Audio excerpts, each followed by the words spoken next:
안녕하세요. 250페이지에 법률행위의 대리가 나옵니다. 자, 법률행위의 대리, 굉장히 이제 중요한 영역이라고 말씀을 드릴 수 있고요.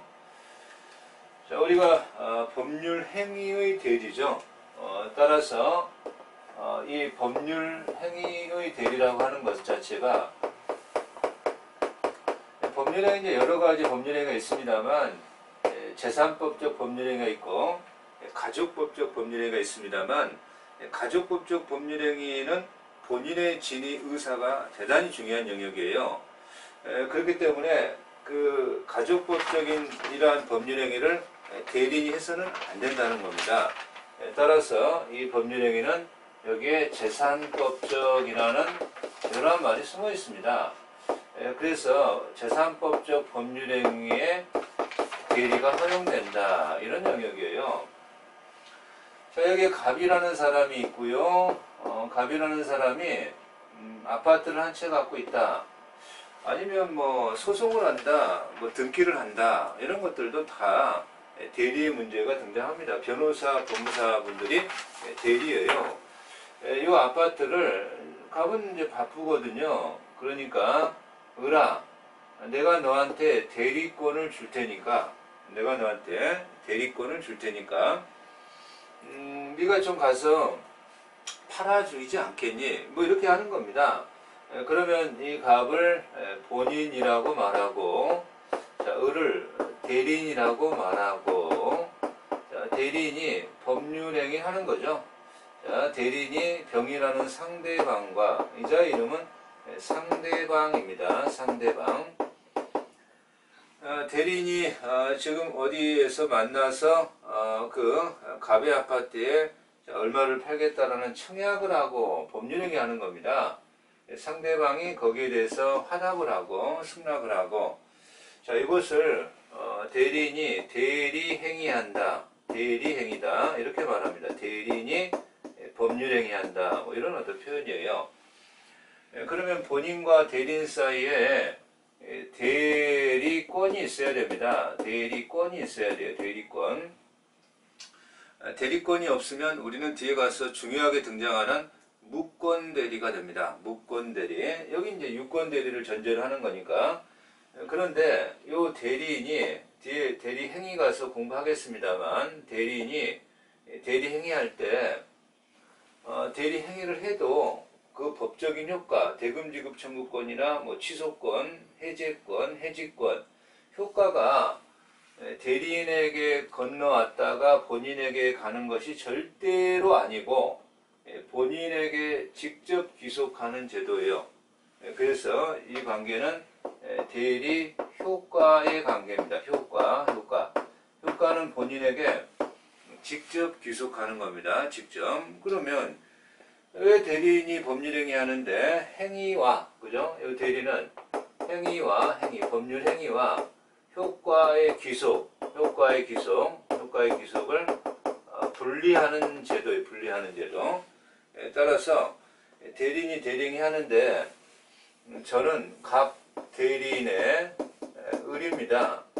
을입니다라고 이렇게 대리인이 본인의 이름을 드러내줘야 됩니다. 드러내줘야 돼요. 현명이라고 합니다. 현명.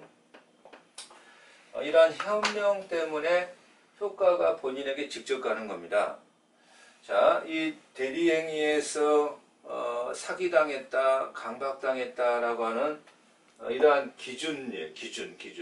표준이라고도 표현하고, 표준은 대리인입니다. 대리인. 기준은 대리인이에요. 기준은 대리인인데 효과가 본인에게 직접 가는 것은 요 현명 때문입니다. 현명 때문이에요. 본인의 이름을 드러내준 거예요. 대리인이 본인의 이름을 드러내지 아니하면 본인에게 효과가 직접 가는 게 아니라는 거예요. 그래서 대리인이 본인의 이름으로 법률행위를 하거나, 자, 수령할 때, 그죠? 자, 그렇게 나오고 있습니다. 대리인이 본인의 이름으로, 자, 중요한 표현이죠. 본인의 이름을 드러낸다. 본인의 이름으로 해야 대리행위가 된다는 거예요. 본인의 이름으로 법률행위 하거나 또는 의사표시 수령하고 효과를 직접 본인에게, 대리인에게 갖다가 가는 게 아니, 본인에게 가는 게 아니라 직접 본인에게, 그죠? 자, 발생하는 제도다. 행위와 효과의 분리현상이다. 그래서 우리는 요 대리권 들어가서 대리권의 의의가 뭐냐, 대리권의 범위가 어디까지냐, 대리권이 어떻게 발생하느냐, 대리권이 이 경우에 어떻게 소멸할 거냐, 대리 행위 가서, 그죠? 현명을 했을 때, 현명을 안 했을 때 비현명이라고 합니다. 자, 이러한 하자가 있을 때 기준은 누구냐, 그죠? 이런 것들을 공부해 나가는 것이 대리권의 삼면관계입니다. 자, 이것을 공부해 간다는 것을 기억하시면서, 자, 대리의 의의를 공부했습니다. 대리의 법적 성질, 행위와 효과의 분리현상이죠. 그러면 대리가 인정되는 범위가 나옵니다. 어디에 인정되느냐, 범위. 재산법적 법률행위입니다. 가족법적 법률행위 인정되지 않습니다. 그래서 250페이지 맨 밑에 보니까 법률행위가 아닌 심부름행위를 사실행위라고도 합니다. 사실행위. 대리에 허용되지 않는다. 자, 중요한 게 나오죠. 불법행위입니다. 불법행위. 불법행위. 불법행위에는 대리가 허용되지 않는다. 자, 대리인이 불법행위를 저질렀습니다. 법률행위가 아니라. 그러면 불법행위의 효과는 대리인에게 귀속되는 거예요. 대리는 불법행위 인정되지 않는다라는 표현이, 불법행위 인정되지 않는다라는 표현이, 대리인이 불법행위 했을 때, 대리인이 불법행위를 했다. 불법행위. 효과의 귀속이죠. 효과. 손해배상의 효과 귀속입니다. 효과는 대리인에게 귀속됩니다. 대리인에게 귀속되는 거예요. 자, 이것을 불법행위에서는 대리가 허용되지 않는다라고 평가를 하는 겁니다. 아주 중요한 표현이고요. 본인의 진위가 중요한 신분행위죠. 자, 251페이지 맨 위에 신분행위는 본인의 의사가 중요한 거니까 대리가 허용되지 않습니다.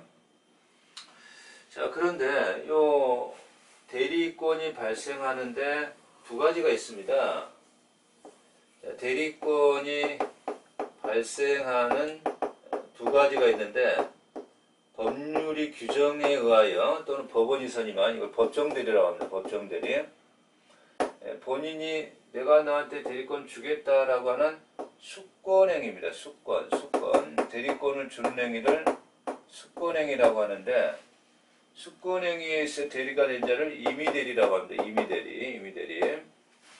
근데 이 임의대리를 봤을 때 이렇게 왜 이자에게 대리권을 줬냐?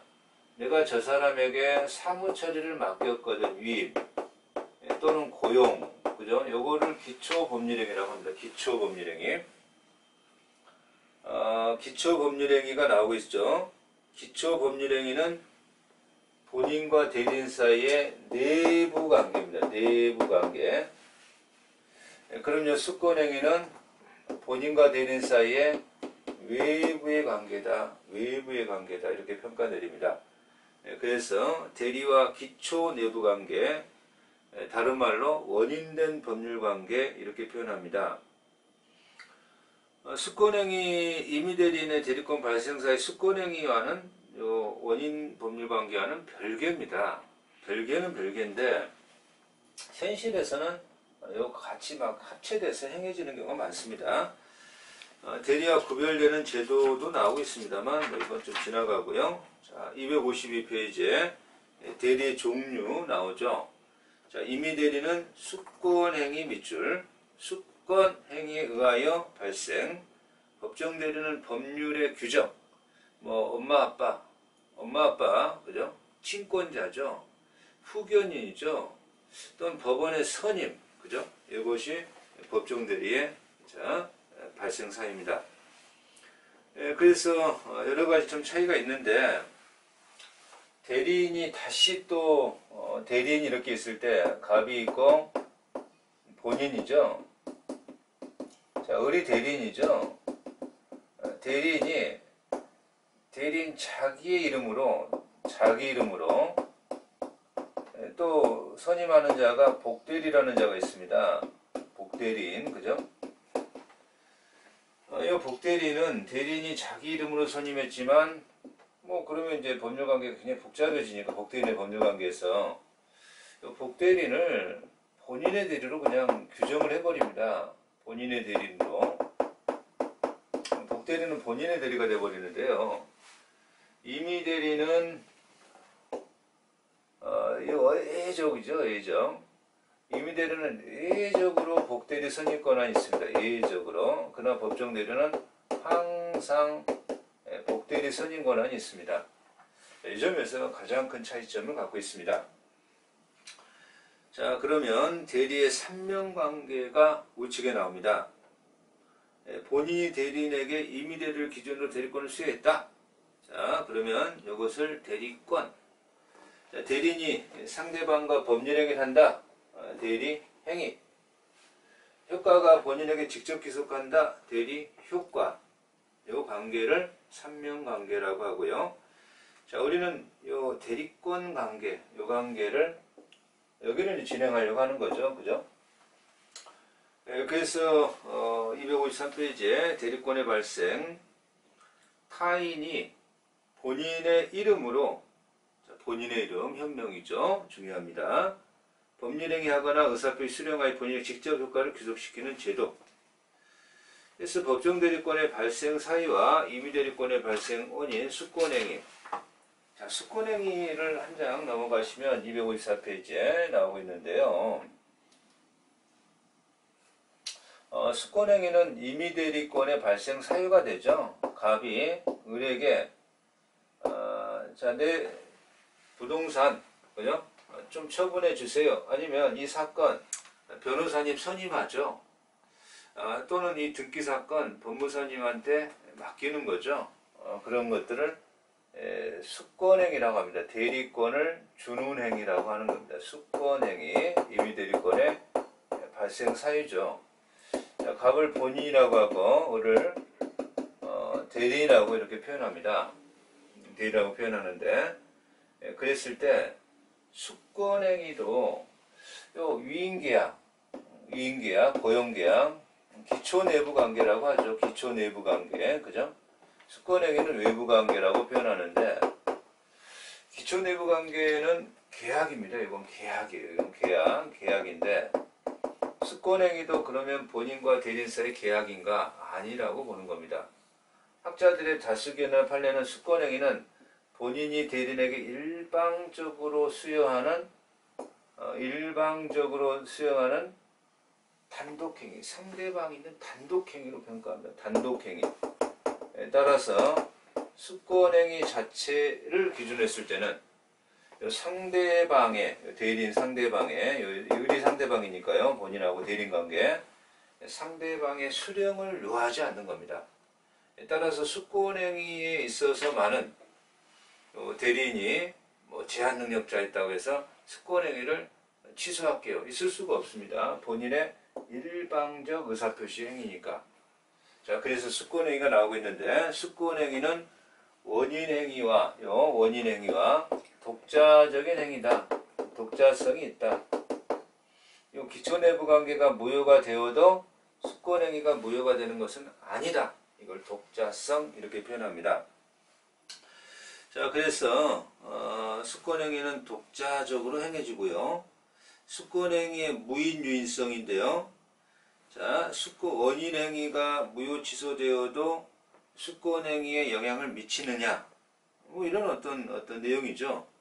자, 그래서 유인설은 서로 영향이 있다. 기초 원인관계가 무효 취소되면 수권행위도 무효 취소된다. 서로 연관이 있다. 유인설이죠. 유인설. 자, 무인설은 서로 연관이 없다. 이렇게 이제 대립이 되어 있다는 거죠. 대립이 되어 있습니다. 자, 대립이 되어 있는데 무인설이 다설적 견해다. 수권행위 방식 254페이지 2번이죠. 민법엔 방식에 아무런 규제를 두지 않고 있으니까 서면을 할 필요도 없고 반드시 그죠? 구두로도 할 수도 있고 명시, 묵시 가능하고 그러니까 이제 불요식적 행위다 이렇게 표현할 수가 있습니다. 자, 습권행위 철회, 원인행위가 원인된 법률관계가 종료하기 전이라도 언제든지 습권행위를 철회할 수 있고 이로써 습권행위가 철회되면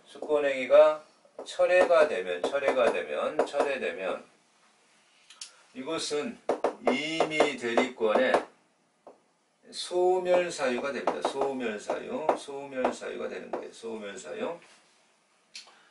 그래서 임의 대리권의 소멸사유다라는 것을 기억하시고요. 자, 대리권의 범위가 나옵니다. 이 대리권이 어디까지냐, 그죠? 자, 권한을 정하지 아니한 대리는 그래서 대리권의 범위라고 했을 때 대리권의 범위에서는 보존행위가 있습니다. 이거는 그냥 무제한적으로 대리권의 범위가 불분명해도 보존행위는 무제한적 가능하다, 무제한 가능하다 이렇게 보고요. 현상을 유지하는 행위니까.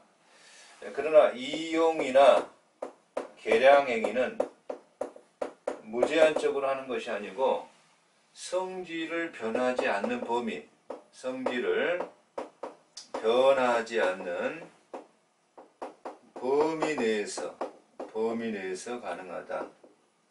그럼 처분행위는 안 된다. 처분에 대한 별도의 대리권 수권이 있어야 된다. 처분행위는 안 된다. 대리권의 범위가 불분명한 자는. 여기에 대한 법조문의 태도가 118조인 겁니다. 그래서 권한을 정하지 아니한 대리인이라는 것은 대리권의 범위가 불투명하다 이런 표현이고, 보존행위는 아무런 말이 없으니까 무제한적 가능하다. 그러나 물건이나 권리의 성질을 변하지 않는 범위 내에서 이용 계량행위 가능하다. 그렇게 이제 얘기를 하고 있습니다. 그러면 우리가 이제 한 장을 넘어가 보시면 256쪽에 보존행위, 보관행위라고도 표현하고 있고요. 자, 가옥의 수선이나 소멸시효 중단이나 미등기 부동산의 등기나 기한 도래한 채무 변제나 부패하기 쉬운 물건의 처분, 채권의 추심, 돈 받는 거 추심, 이게 보관행위라는 거고요. 이용행위는 재산의 수익을 도모하는 행위입니다. 물건의 임대, 금전, 이자, 부대요. 계량행위는 재산의 본질을 변경함이 없이 사용기한 가치를 증대하는 겁니다. 가옥의 장식, 설비. 자, 이런 것들은 성질을 변하지 않는 범위. 그러나 처분행위는 농지를 택지로, 예금을 주식으로, 예금을 사채로 이건 허용되지 않는다는 거죠.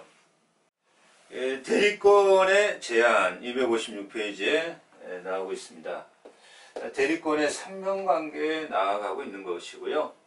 대리권이 무엇인지, 대리권이 어떻게 발생하는지, 대리권이 어떻게 제한되는지, 제한의 문제가 나오고 있는 거죠. 제한의 문제는 자기 대리, 쌍방 대리를 금지합니다. 그래서 자기 대리, 쌍방 대리 금지, 요게 대리권의 어떤 제한적 측면이고요.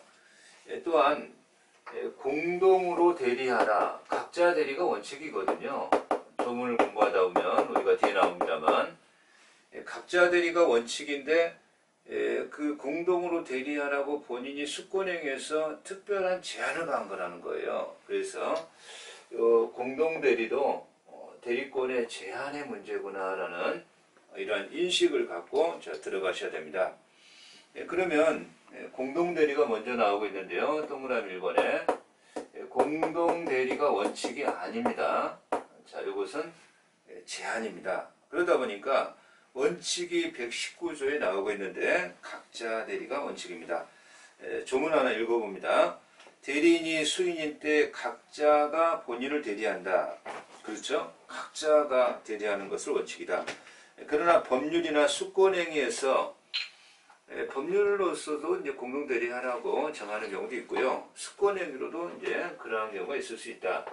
따라서 각자 대리가 원칙인데 갑이 본인이고요.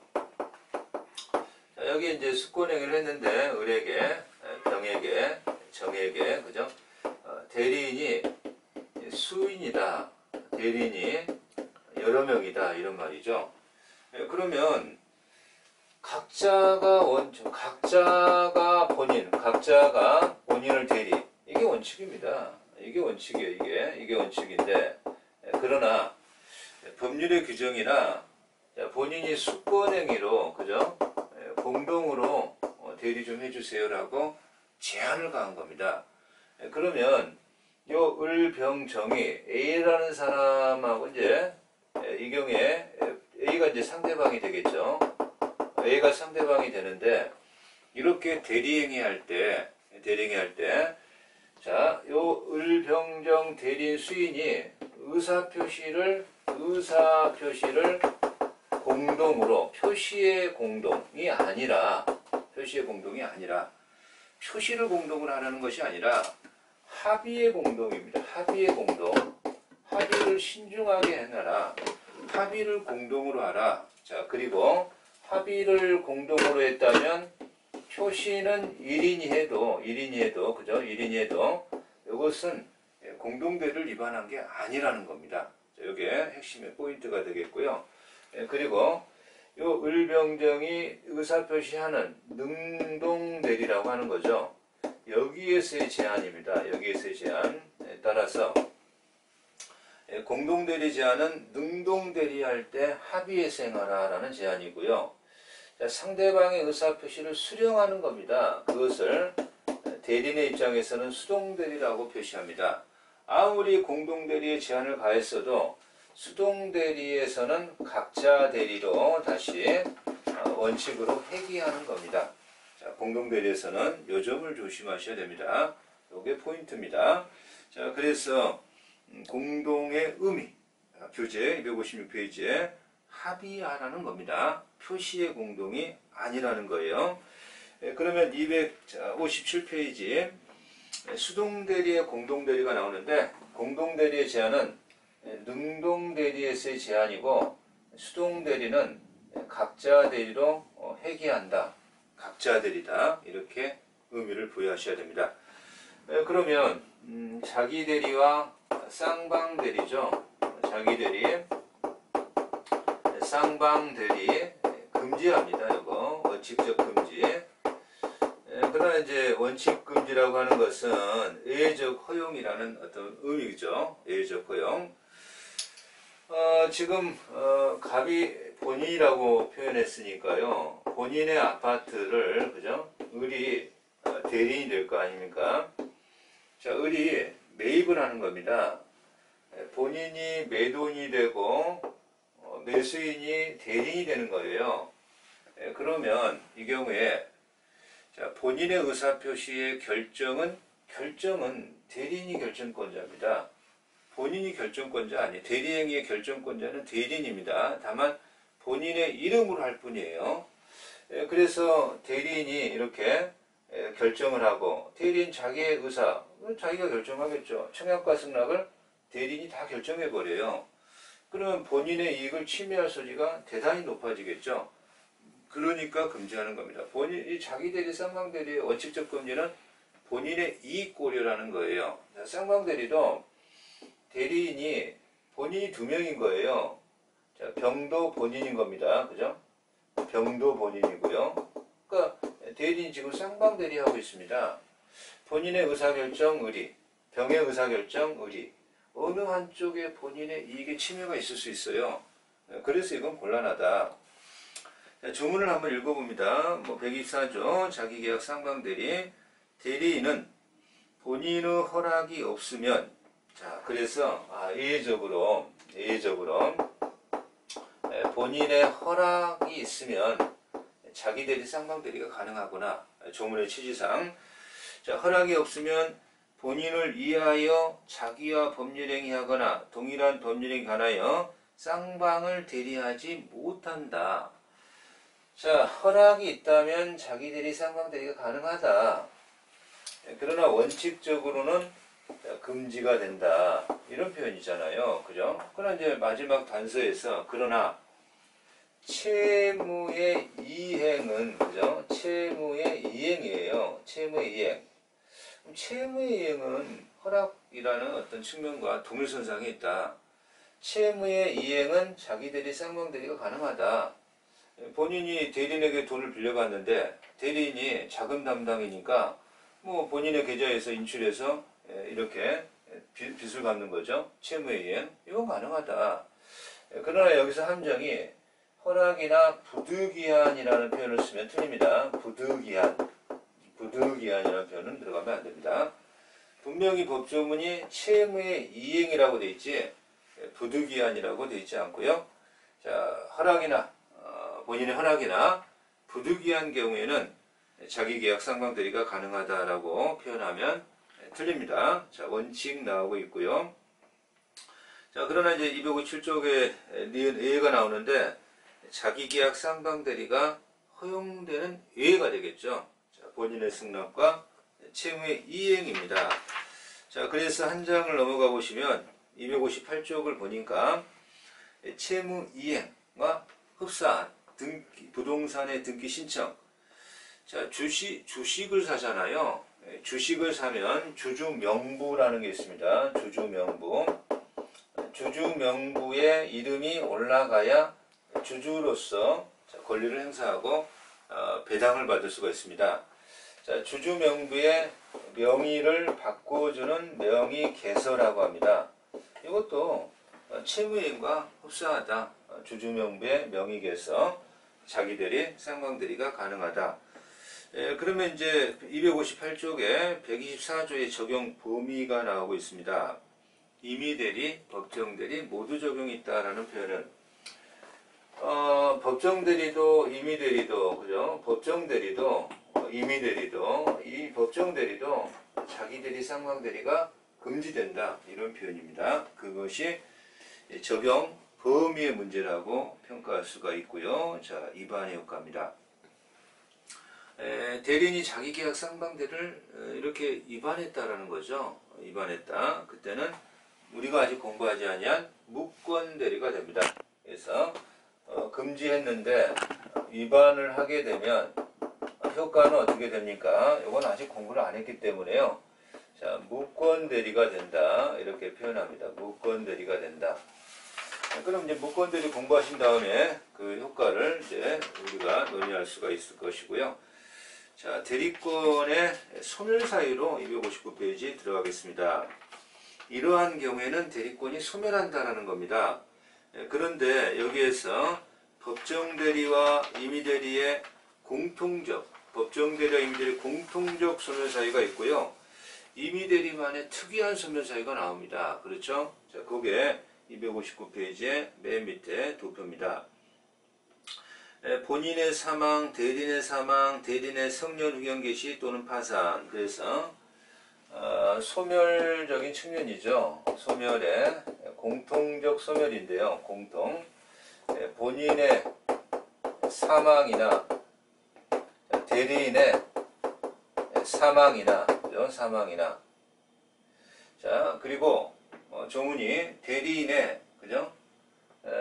피성년 후견인이 되었다는 거죠. 본인의 사망, 대리인의 사망, 피성년 후견인 선고가 있다. 이런 표현입니다. 그래서 대리인의 성년 후견의 개시라는 표현은 피성년 후견의 선고가 있다. 이런 어떤 표현법이고요. 또는 파산이 나옵니다. 파산. 이것들은 이제 대리인이죠. 이 두 가지는 대리인입니다. 자, 그래서 이 조문의 취지에서 본인의 사망이나 대리인의 사망은 대리권의 법정 대리권과 임의 대리권의 공통적 소멸 사유고, 그러나 여기서는 대리인의 피성년 후견이라고 되어 있잖아요. 대리인의 파산이라고 되어 있잖아요. 그래서 여기서 우리는 본인의 피성년 후견 선고는 대리권의 소멸 사유가 아니다. 또 본인의 파산은 대리권 소멸 사유가 아니다. 자, 이렇게 평가할 수가 있습니다. 이 법조문의 취지상. 자, 그리고 공통적 소멸사유가 아니라 임의대리의 특유 소멸사유죠. 특유 소멸 사유가 이렇게 나오고 있는데요. 자, 임의대리는 특이한 소멸사유다라고 했을 때 원인행위가 종료, 수권행위의 철회 두 가지가 나오고 있습니다. 자, 수권행위라는 표현은 법정대리에서는 나올 수가 없는 말이에요. 그래서 수권행위의 철회, 그죠? 이것은 법정대리에서는 나올 수가 없는 말이니까 법정대리의 소멸사유가 될 수는 없는 것이고요. 원인행위, 수권행위의 기초내부행위죠. 원인행위의 종료, 소멸이죠, 종료. 이것도 자, 임의대리의 특유소멸사유다라고 하는 것을 우리는 기억하셔야 되겠습니다. 이 법조문의 취지니까요. 그러면 대리권의 관계가 이렇게 끝났고 대리행위 관계죠. 대리행위의 관계도 굉장히 중요한 현명의 개념이 나오죠. 그래서 이 대리행위다라고 했을 때 조문적인 취지가 나오는데 114조죠. 현명주의. 자, 현명이라고 하는 것은 드러낸다. 이런 표현인데요. 대리인이 본인의 이름을 드러내주는 것이다. 본인의 이름으로 대리행위를 해야 된다. 이런 표현입니다. 114조 대리인이 그 권한 내에서 본인을 위한 것임을 표시했다. 이 현명, 본인의 이름으로 이것이 본인을 위한 것임을 표시한 거예요. 것임을 표시했다. 그러면 본인을 위한다는 표시다라는 것은 본인에게 효과가 기속된다는 표시입니다. 대리인이 본인에게 했는데 본인에게 이익이 될지 불이익이 될지는 잘 모르는 거예요. 따라서 이것은 본인에게 이익을 기속시키는 이런 의미는 아닌 거예요. 이해한다. 효과 기속의 의미입니다. 자, 이익이 돼야만 되는 건 아닌 거예요. 직접 본인에 대한 효력이 생긴다. 자, 전항의 규정은 대리인에게 대한 제3자 의사표시. 제3자가 대리인에게 의사표시할 때에도 그때는 제3자가 이것은 본인에 대한 행위다. 본인에게 효과 기속이다. 그러니까 능동 대리에서는 그죠? 이건 이제 대리인이 법률행위 하는 거니까 대리인이 현명을 하고 금방 이 법조문의 취지 114조 2항 자, 뭔가 이렇게 수동대리라고 표현할 수가 있습니다. 제3자가 대리인에게 법률행위 하는 거예요. 그랬을 때는 요거는 제3자 상대방이라고 할 수도 있습니다. 여자가 현명을 해라. 이런 어떤 조문의 취지입니다. 자, 현명의 본질이죠. 현명의 방식 나옵니다. 260조 맨 밑에. 현명은 구두에 의하든 서면에 의하든 상관이 없다. 자, 그래서 원칙은 갑의 대리인 을입니다. 이렇게 본인의 이름을 현명합니다. 그러나 을이 갑의 이름을 적고 본인의 이름 적고 본인의 도장을 찍었습니다. 이것도 이 경우에 대리인이 본인의 이름을 현명한 거로 평가할 수 있습니다. 자, 그래서 이 경우에 현명의 방식에 원칙적 측면이 있고요. 자, 그런데 261페이지 보니까 동그라미 4번에 상법입니다. 현명에 대한 특징으로서 상행위의 대리는 본인을 표시하지 않아도 현명한 것과 동일한 효력이 있다. 그러면 현명하지 아니한 행위입니다. 115조가 조문이 나오는데요. 대리인이 본인을 위한 것을 표시하지 아니한데 그 의사 표시는 자기를 위한 것으로 본다. 자, 그러나 상대방이 대리인으로서 한 것을 알았거나 했을 때는 그렇지 않다. 지금 이렇게 이제 지금 갑이 있고요. 본인이죠. 자, 을이 나오죠. 대리인이죠. 그러면 지금 이 대리인이 본인의 이름으로 하라는 거죠. 갑대리인 을입니다. 그런데 을이 을 이름 적고 을 도장 찍었죠. 현명하지 않았죠. 비현명이죠. 비현명. 이랬을 때에는 대리인 너를 위한 행위로 볼 거야. 본인에게 효과가 기속되지 않을 거야. 그죠? 본인에게 효과가 가지 않을 거야.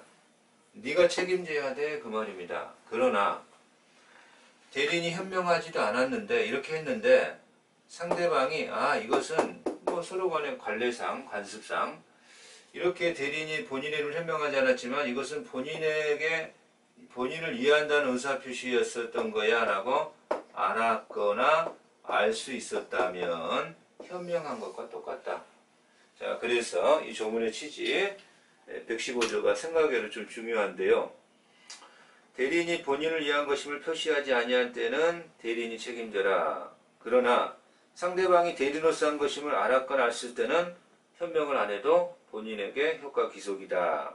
자, 116조 중요한 법조문입니다. 1항 의사표시에 이르기 의사의 흥결, 사기강방 또는 어느 사정을 알았거나 악이죠. 과실로 알지 못했다. 선이죠. 그 사실의 유무는 본인을 표준으로 하는 것이 아니라 대리인을 표준으로 한다는 거. 대리인을 표준으로 한다는 거. 이거 아주 중요합니다. 자, 그래서 1항의 의사표시를 잘 기억하시기 바랍니다. 한 장 넘어가서 262쪽에 대리인의 능력이 나옵니다. 대리인은 행위 능력자임을 요하지 않는다. 대리인은 행위 능력을 요하지 않습니다. 대리인은 행위 능력이 없어도 이 대리 행위를 취소하지 못한다는 거예요. 자, 대리인이 갑이 미성년자를 대리인으로서 수권행위 해주고 법률행위 하니까 대리인이 미성년자라 취소하겠습니다. 이건 이율배반적이라는 거예요. 안 되는 거예요. 자, 그래서 아예 대리인은 행위능력자임을 요하지 않는다. 행위능력이 없는 자도 대리인을 선임할 수 있고 그 결과 책임은 본인이 부담해야 됩니다. 그 말은 대리인의 행위 제한 능력을 이유로 본인은 취소할 수 없다라는 표현법이 되겠습니다. 수고하셨습니다.